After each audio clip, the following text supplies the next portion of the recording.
Greetings, loyal minions. Welcome back to the SciShow, the #1 ranked YouTube channel for ants. That's right, ants love my channel. I think it's because of all the sugar that just oozes out of me.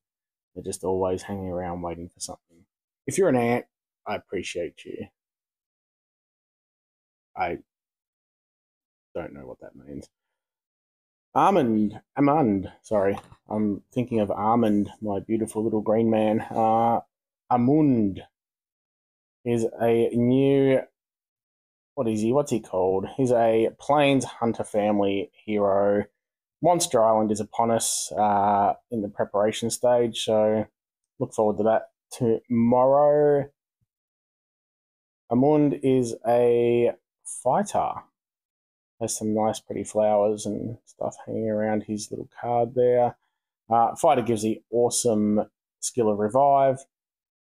So there it is when it's fully maxed out. 30%. On defense, it happens about 80% of the time, as we know. Gets Fiend Resist as the Aether talent. Not a great one.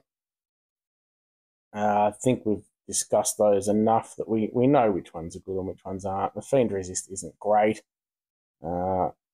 Maybe if they changed it to Mega Fiend and at least it gives you 6 turns to, be resistant, but neither here nor there.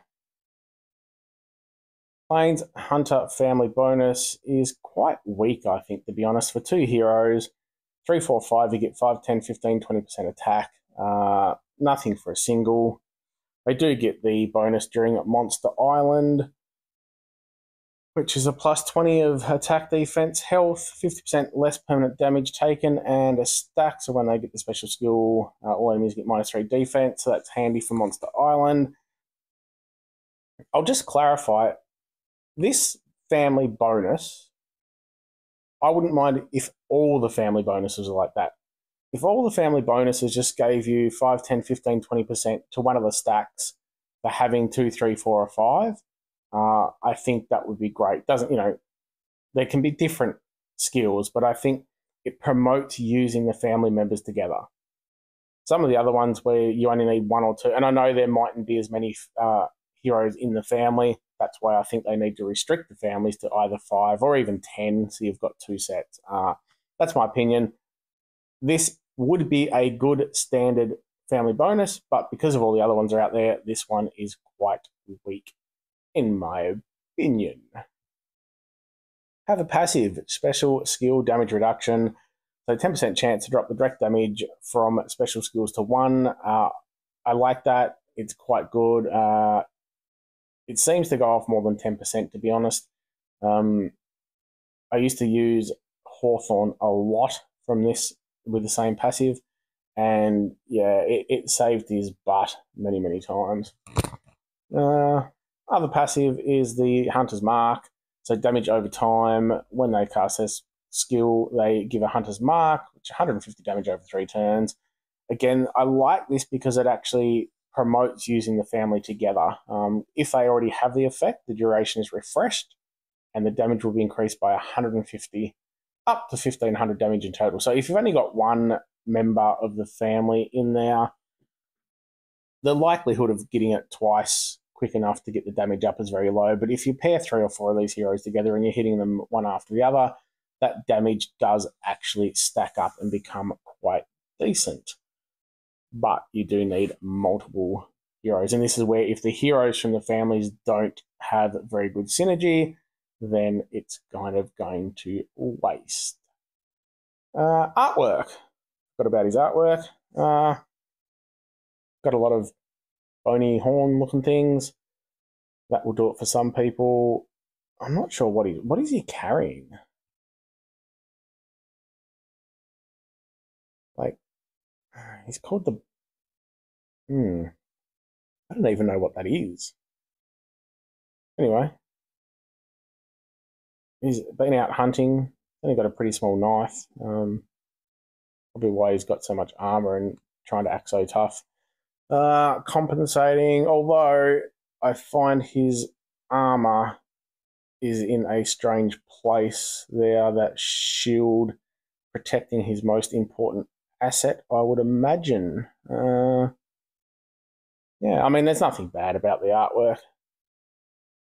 He probably should be carrying something a little bit cooler than legs of some description. I don't know. Wow. If I'm missing something really obvious there, just, tell me I'm an idiot and point it out.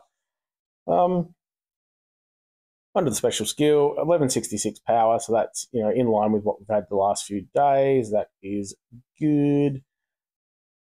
Pretty balanced on the statistics. And his special is Carve the Bones at average speed. Deals 350% damage to all enemies. That's quite a nice hit on average speed. I could almost see that pairing with someone like a Wolfstein, and it would wipe them out in a couple of hits. Wolfstein hits so hard. So yeah, some of these hit alls now are getting up to the point where if you sort of cast 3 of them one after the other, as long as your enemy doesn't have minions and boosted health and that sort of stuff, you can sort of be wiping out nearly the whole team, which makes team selection to me it's interesting. Probably not the best video to talk about it in, but a lot of people talk about mixing heroes and the synergies. I mean, if you're taking 3 or 4 and you have certain heroes, it doesn't matter about the synergies. I know I shouldn't really be saying that, but as long as there's nothing crazy, like you're not going to take all these hitters against the counter attacker without having some sort of dispelling. So anyway, for anyone who didn't watch my war video, there was a video in there where I had Wolfstein, Dolores, and Charles. I've been using it recently. It's a nice 3-stack. Dolores gives some insanity. Wolfstein gives some insanity. But the problem is, with those 3 yellows going off, the enemy's generally dead. So there's no point having the insanity stacks and thinking it's a good synergy. Anyway, I'm rambling. Back to this guy. Summons a bone trap fiend for all enemies. The fiend damages the enemy with 45% attack every turn. The damage increases by 8% each turn up to a maximum of 93%. That's pretty cool. Yeah, 45%. It's not a huge attack, but it's better than nothing. And the fact it gets a little bit bigger, that's good. Means the enemy is more inclined to, make sure they've got enough healing to get rid of that. The Bone Trap Fiend absorbs healing and disappears when it has absorbed health equal to 45% of its owner's max health, so that's good. Anything above that sort of 40%, you get into the point where there's not a lot of healers, and especially the boosters, they won't be doing enough to get rid of the Fiend. So I find them really, really annoying when it gets to that point where you're healing but you're getting nothing for it whatsoever. So that's where someone like, I'll say Esme, the upcoming Fated Summons, she's already in there, is fantastic for this type of hero. Because you're just getting rid of that Fiend straight away. Arco's another one. It means you're getting an absolutely huge heal, so they can be invaluable against heroes with Fiends. All enemies can't get their status ailments cleansed or reallocated by special skills for as long as they have Bone Trap Fiends. So that's quite good. You hit with anyone else that's doing any sort of ailments. Just trying to think in yellow. What we've got doesn't have to be yellow. Any sort of poisons or blinds or anything like that just means they can't get them cleansed, so that's handy as well. Yeah, pretty solid hero. I did notice something earlier. I just randomly looked at a hero in here just for the damage. I know Malin is quite old, but I find it interesting. It's 325% damage to all enemies at slow. And this guy's 350% to all at average. We know power creep happens. Yeah, very good, solid hero. I'm going to give him the rating of... I'm going with the bone theme. Look, I know this is lame. It's silly humor. Probably not even funny. But I'm going to give him the rating of semi-erect. Got a lot going for him. Gets me pretty excited, but just not quite enough to get fully there, if that makes sense.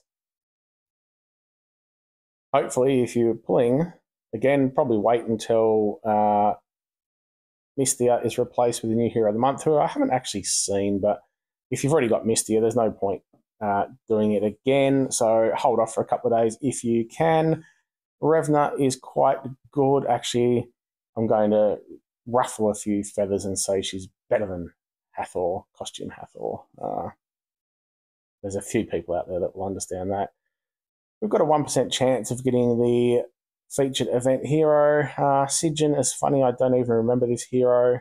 Actually, don't mind the artwork on this. Got the cool little spider leg things happening, whatever you want to call them. What does she do? 500 damage to enemies on the edges, reduces the mana. Fiend as well. Oh, that's pretty cool. Got a lot going on. Yeah, so some decent heroes in the portal. Monster Island has been a little bit neglected for a while, so there's probably a few that are a little bit outdated.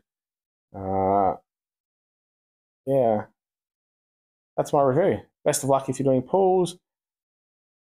Keep an eye, anyone interested in the competition. It will most likely be in a video. Tonight is Thursday night for me, so I'm going to say Saturday night. I may do a video on Monster Island in the meantime. There's also some updates. There's some hero balances, which I'll let me know if you want me to run through them. There's been a lot of tiny little buffs to new heroes, which are kind of pointless, and some semi-irrelevant buffs to some older hero of the months and things. The costume bonus for season 5 has had a great increase, so that's a good thing. But yeah, let me know if you want me to do a video. I might add it to a Monster Island. I might not do a Monster Island. I'm rambling again.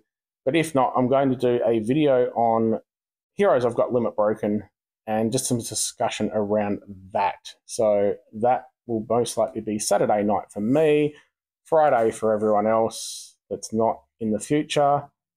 And that's where I will drop the code word. So keep an eye out for that.